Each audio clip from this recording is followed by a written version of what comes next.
बिस्मिल्लाहिर्रहमानिर्रहीम। अस्सलाम वालेकुम। कैसे हैं आप लोग? उम्मीद करता हूँ खैर खैरियत से होंगे।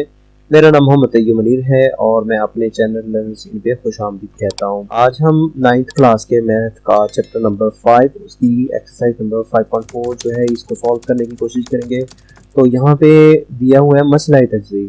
तो मसला तजज़ीह से मुराद है फैक्टर थ्योरम।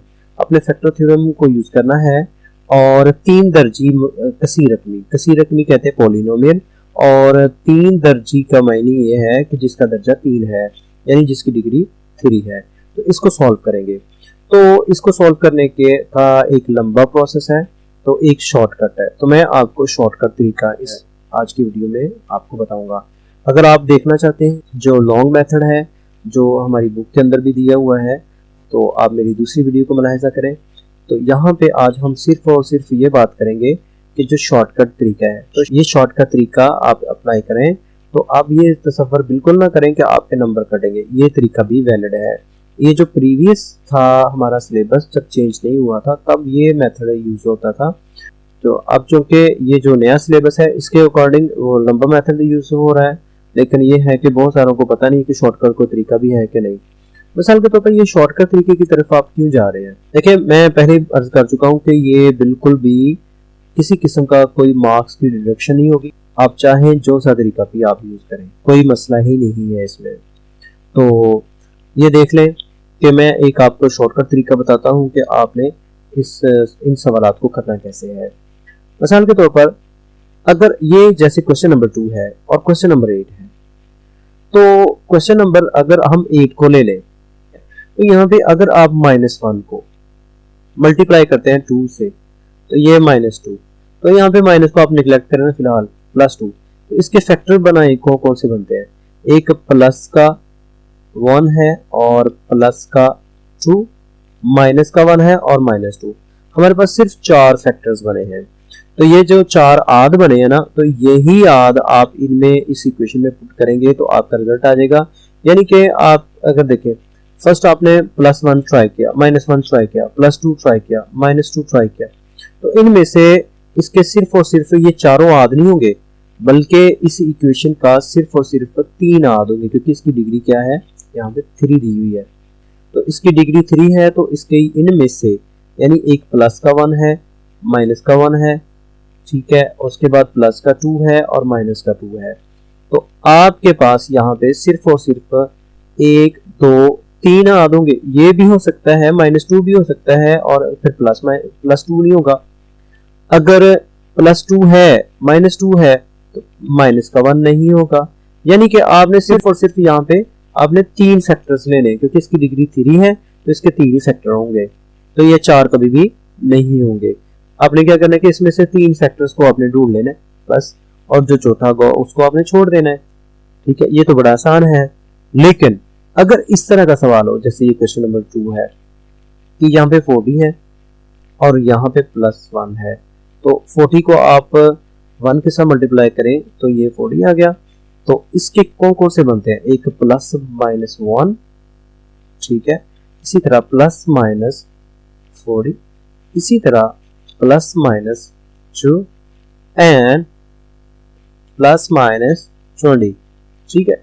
तो इस तरह आपके पास 40 और 20 आ जाएंगे और प्लस माइनस 1 है और प्लस माइनस 2 है। इसी तरीके से अब कुछ और भी होंगे, जैसे प्लस माइनस 4 है और इसी तरीके से प्लस माइनस 10 होगा और इसी तरीके से प्लस माइनस 5 और प्लस माइनस 8 होगा। तो इसके देखें कितने फैक्टर बन गए? 2 2 4 2 6 2 8 2 10 12 14 और 16, यानी 16 फैक्टर बन जाते हैं। इनमें से आप +1 आप एंटर करते हैं इसमें, इस इक्वेशन में, ठीक है, इस किसी रकमी में पॉलिनोमियल में, तो नहीं फैक्टर नहीं मिलता।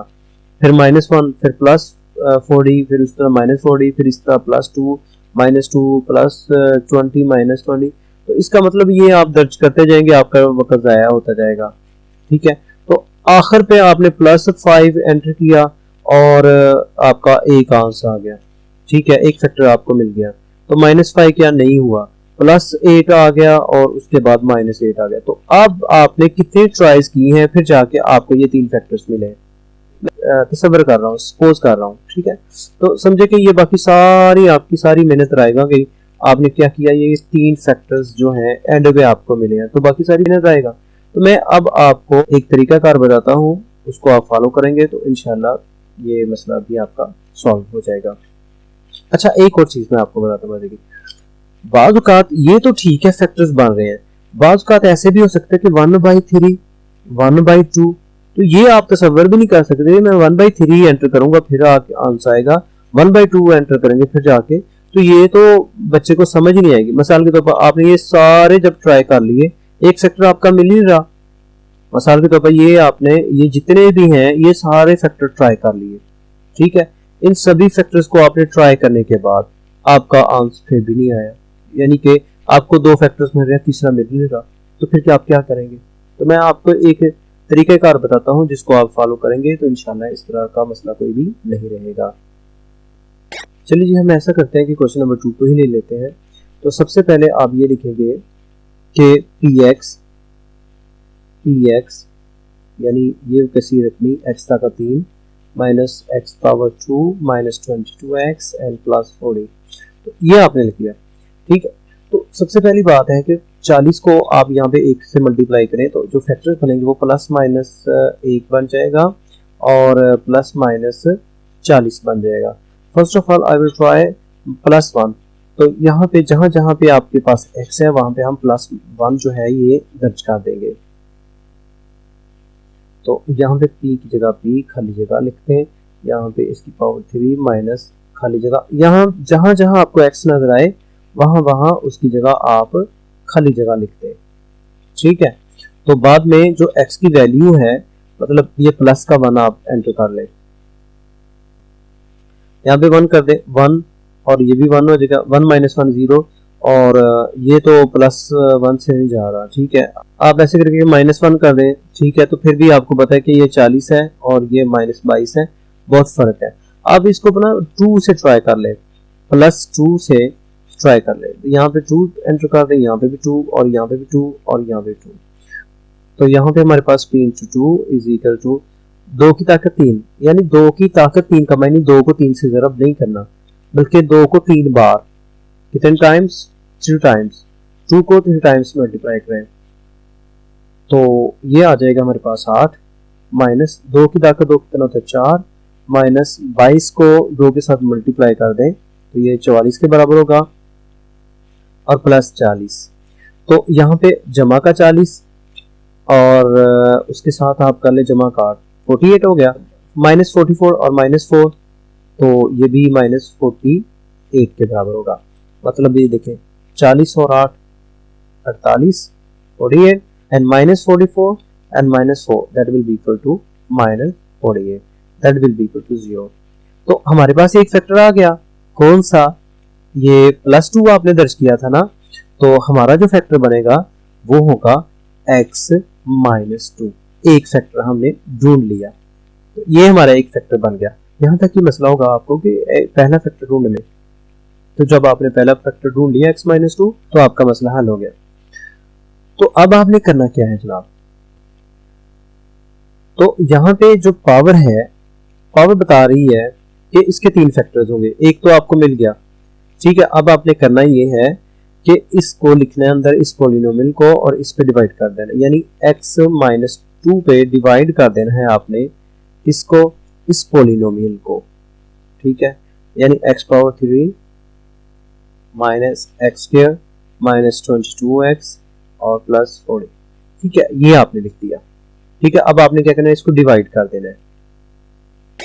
तो x पावर कितने 1 है, तो आपने x पावर 2 के साथ मल्टीप्लाई कर दें, x पावर 3 हो जाएगी, और 2 को -2 को आपने x पावर 2 से मल्टीप्लाई कर दें, -2x पावर 2, ठीक है। तो ये किसका हो गया, प्लस का, और ये इसका माइनस का, ठीक है, ये इससे कट गया, और माइनस का 1 है यहाँ पे और प्लस का 2 है, तो यहाँ पे आ जाएगा प्लस का 1x पावर 2 और -22x और +40 उसी तरह, और +40 उसी तरह लिखते हैं, ठीक है। तो यहाँ पे अब आपने इसको मल्टीप्लाई करना है x को, किससे, x से। तो ये जो हो जाएगा जी x स्क्वायर हो जाएगा, x को -2 से मल्टीप्लाई करें -2x, ठीक है। तो इस तरीके से दोबारा से ये चेंज हो जाएंगी सिंबल्स, तो यहाँ पे सिंबल्स चेंज हो जाएंगी अगेन, ठीक है। तो ये माइनस का, तो ये माइनस का 1 और ये वाला प्लस का 1 ये कैंसिल हो जाएंगे, और -22 और 2 -20 हो जाएगा, ठीक है। और इसी तरह +40। तो अब x को किससे मल्टीप्लाई करें, -20 से, तो -20x हो जाएगा, ठीक है। और -20 को 2 से माइनस प्लस हो जाएगा, और 20 को 2 से मल्टीप्लाई करें तो हमारे पास आ जाएगा जी प्लस का 40, ठीक है। तो सिंबल्स दोबारा से चेंज हो जाएंगी, ठीक है। और ये कैंसिल, और ये डेफिनेटली जब हमने ये कह दिया कि इस पोलिनोमियल का एक फैक्टर ये वाला है, तो ये रिमाइंडर जो होगा बाकी जो होगा वो 0 होगा, ठीक है। अब हम ये लिखते हैं, मतलब कि x⁻³ minus x square minus 22x और +40, ठीक है। तो ये हमारा जो मेन इक्वेशन थी, जो पोलिनोमियल थी, ये वाली थी। इसका जो फैक्टर एक हमारे पास है ये वाला है, ठीक है। ये वाला फैक्टर आया था ना हमारे पास, कौन सा, x-2, ठीक है। और हमारा ये वाला दूसरा फैक्टर है, यानी कि x⁻² प्लस x और -20, ठीक है। तो अब आपके पास एक फैक्टर ये आपने वैसे आम तरीके से ढूंढ लिया, और दूसरा जो फैक्टर होगा इनमें से दो फैक्टर्स निकलेंगे। इसकी पावर 2 है, तो इसको जब आप फैक्टराइज करेंगे तो इसके दो फैक्टर्स बन जाएंगे। इसको तो हम वैसे लें x-2, एक फैक्टर हमारे पास ये हो गया, ठीक है। अब हमने ये ढूंढने हैं इसमें से, तो अब हम इस इक्वेशन को फैक्टराइज करेंगे। इसमें ये देखें माइनस का 20 है, -20 को आपने +1 से मल्टीप्लाई करें तो -20। अब आप दो फैक्टर ढूंढें जिनको मल्टीप्लाई करें तो -20 आ जाए, और जिनको आप एड अप करें या सब्ट्रैक्ट करें एक दूसरे में से तो +1 आ जाए।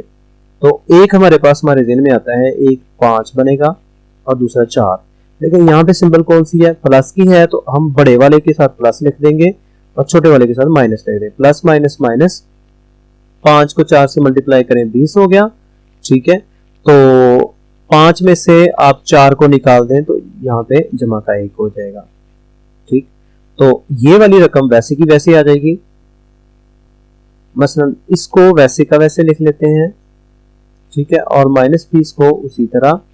और ये जो प्लस का x है इसकी जगह माइनस का 4x होगा और प्लस का 5x, माइनस का 4x और प्लस का 5x, ठीक है। x-2 उसी तरह। तो यहाँ पे ये देखें कि हमारे पास पहले की कितनी टर्म्स थी, 1 2 3, और अब कितनी है, 1 2 3 4 हैं। तो अब हम पहले इसका जोड़ा बना लेंगे और इसका जोड़ा बना लेंगे। ये जो फर्स्ट है इसका, तो मतलब इनमें कॉमन क्या है, x बाहर आ जाएगा और x रह जाएगा, -4 आ जाएगा, और प्लस यहाँ पे इन दोनों में क्या है, 5 कॉमन है। तो यहाँ पे क्या बच जाएगा आपके पास, x, और यहाँ पे बाहर प्लस है, हम सिंबल चेंज नहीं करेंगे तो ये उसी तरह। और 20 में से 5 निकालें तो बाकी आ गया 4। आपने ज़र्ब के लिहाज से बात करनी है, आपने जमा के लिहाज से नहीं है कि 20 में से 5 निकाल दे पीछे 15 बच गया, नहीं। तो आप ऐसे करेंगे कि ज़र्ब के लिहाज से 5 4 बार 20 होता है, तो 5 बाहर निकाल लें तो पीछे 4 रह गया, ठीक है। तो अगर आपका सवाल यहाँ पे ये देखें, ये प्लस माइनस की सिंबल है और यहाँ पे माइनस की है, अगर इनका फर्क आ जाए तो फिर ये सवाल आपका गलत होगा। तो आपने ये देखना है कि कभी ये सिंबल्स चेंज ना हो। तो सिंबल्स कब होते, मतलब यहाँ पे आपने माइनस होगा ना बाहर, तो अंदर जो है सिंबल चेंज ना कर रहे होंगे। तो या फिर अगर आप ऐसे बिल्कुल ठीक कर रहे हैं तो यहाँ पे ये जो जोड़े बना रहे हैं इनमें गलती हो सकती है, ठीक है। तो ये दो चीजें हैं यहाँ से ढूंढने के लिए कि आप ये सवाल ठीक कर रहे हैं या गलत कर रहे हैं। तो अब ये वाला फैक्टर वैसे क्या वैसे, x-2 उसी तरह हमने लिख दिया। तो यहाँ पे देखें x-4 हमारे पास यहाँ पे कितनी थी, 3, और यहाँ पे 1 2 3 4 और यहाँ पे कितनी बन गई, एक ये वाली हो गई क्योंकि मल्टीप्लाई हो रही है तो एक ही होती है, और दूसरी ये होगी। तो इनमें कॉमन क्या है, x-4 दोनों में कॉमन है, तो आप x-4 को कॉमन ले लें और बाकी क्या बच गया आपके पास, x और प्लस 5। इस तरीके से हमने तीनों जो फैक्टर्स थे 1 2 और तीनों फैक्टर्स हमने ढूंढ लिए। तो यही इसका तरीकेकार था कि एक पॉलिनोमियल ही उसका फर्स्ट जो फैक्टर है वो आपने ढूंढ लिया। फर्स्ट फैक्टर ढूंढने के बाद आपने डिवीजन मेथड यूज किया और जो जिसके साथ आप डिवाइड कर रहे थे, ठीक है, वो और जो आंसर आया था आपका वो, ठीक है, उन दोनों को मल्टीप्लाई करेंगे तो यही आंसर। मिसाल के तौर पर यहाँ पे 30 है, तो 30 को आप क्या फैक्टर्स बने, 2 और दूसरा कौन सा होगा 15। 15 को आप लिख सकते हैं 3 ज़रब 5। तो ये देखिए, अगर आपने पहला फैक्टर किसी तरीके से आपने उसको ढूंढने में कामयाब हो गए, बस यहाँ पे 30 लिखें, तो जो पहला फैक्टर आपने ढूंढ लिया वो यहाँ पे लिखें, उससे डिवाइड कर लें इसको, तो कितना आ जाएगा 15, ठीक है। तो इस तरीके से आप अगर इसको इससे मल्टीप्लाई करेंगे तो फिर भी 30 आएगा, यानी कि 30 बराबर है ये वाला जिसके साथ आप डिवाइड कर रहे हैं और ये जो आंसर होगा, ठीक है, ये 15। तो अब आप ऐसे लिख सकते हैं 2 ज़रब, अब इसको फैक्टराइज कर लें 3 ज़रब 5।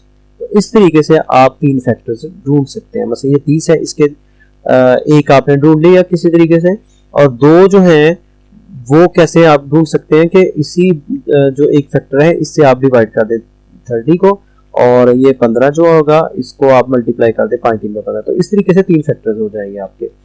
तो यही तरीका हमने यूज किया कि यहाँ पे आपके पास एक पॉलिनोमियल थी, तो एक फैक्टर आपके पास आ गया और दूसरे जो 2 थे वो आप इस तरीके से डिवीजन तरीके से आप उसको निकाल सकते हैं, मालूम कर सकते हैं। तो एक नज़र फिर से सारे सवाल को देखिए कि हमने क्या किया कि 40 को 1 से मल्टीप्लाई किया, 40 आ गया। तो इसके बहुत सारे फैक्टर्स बन जाते थे। हमने क्या किया, तो सबसे पहले हम +1 को एंटर करेंगे, यहाँ पे 1 है 1 है 1 है और यहाँ पे 1। तो 22 को 1 से मल्टीप्लाई, 22 और 40 का बहुत फर्क है, हमने उसको वैसे ही छोड़ दिया। माइनस का 1 वो भी इसी तरीके से बहुत ज्यादा फर्क होगा, तो इसको भी हमने छोड़ दिया। हमने ये ट्राई किया कि प्लस का 2 तो इसका फैक्टर बनता है ना, तो प्लस का 2 दर्ज किया, फैक्टर साबित हो गया कि ये जो प्लस का 2 है ना, ये +2 यहाँ पे एंटर किया ना, तो एक फैक्टर मिल गया आपको। तो आपने लिखना है x-2, ठीक है। तो x के लिहाज से अगर आप लिखेंगे तो x-2, अगर जस्ट फैक्टर का नाम लेना है एक नंबर के लिहाज से तो आप लिखना है 2, ठीक है। तो जो भी यहाँ पे प्लस का 2 एंटर करेंगे तो यहाँ पे सिंबल आप चेंज कर लेंगे, ठीक है, x के लिहाज से x-2। आपने इस तरीके से ये फाइंड आउट कर लिया। तो अब आप क्या करेंगे जी, अब आपने किया कि उस किसी रकमी को लिखें और इस जो फैक्टर है इस पे डिवाइड कर दें, तो आपके पास ये आंसर आ जाएगा। अब आपने इन दोनों को अगर मल्टीप्लाई करते हैं तो इसके बराबर होगा, ठीक है। तो हम ये लिख सकते हैं कि ये वाली जो कसी रकमी है ये बराबर है ये x-2 और मल्टीप्लाई बाय x² + x और -20, ठीक है। तो इस तरीके से आपने ये लिख दिया सारा। तो फिर आपने क्या कर लिया कि ये जो 2 दर्जी मुसावात है, ठीक है, क्वाड्रेटिक इक्वेशन है, तो इसको आपने सॉल्व कर लें आम तजज़ी के तरीके से, इसको फैक्टराइजेशन मेथड के जरिए से इसको सॉल्व कर लिया, तो आप इस तरीके से 3 फैक्टर्स ढूंढने में कामयाब हो गए। तो यही हमारे 3 फैक्टर्स थे। अब बाकी जो सवालात हैं उनको आप ट्राई करें, नहीं होंगे तो मैं इंशाल्लाह आप मुझे मेंशन करें कि ये वाला क्वेश्चन करके थे, मैं वो आपको उसकी वीडियो अलग तौर पे बना दूंगा। कैसा लगा आप लोगों को आज का तरीका? अगर आपको पसंद है तो कमेंट सेक्शन में ज़रूर अपनी राय का इज़हार कीजिए। बाकी वीडियोस देखने के लिए आइकन बटन प्रेस करें या डिस्क्रिप्शन में लिंक्स मौजूद हैं, उनके ऊपर आप क्लिक कीजिए और बाकी जो इससे मुतल्लिका वीडियोस हैं वो आप देख सकते हैं या मेरी प्लेलिस्ट पे आप चेक कर सकते हैं। अगर आपको ज़रा सा भी इससे फ़ायदा हुआ है तो अपने जो क्लास फेलोज़ हैं उनके साथ इसको शेयर कर दीजिए। आज की वीडियो देखने के लिए आप लोगों का बहुत बहुत शुक्रिया। दुआ में याद रखिए। अल्लाह हाफिज़। अस्सलामु अलैकुम वरहमतुल्लाहि वबरकातुहू।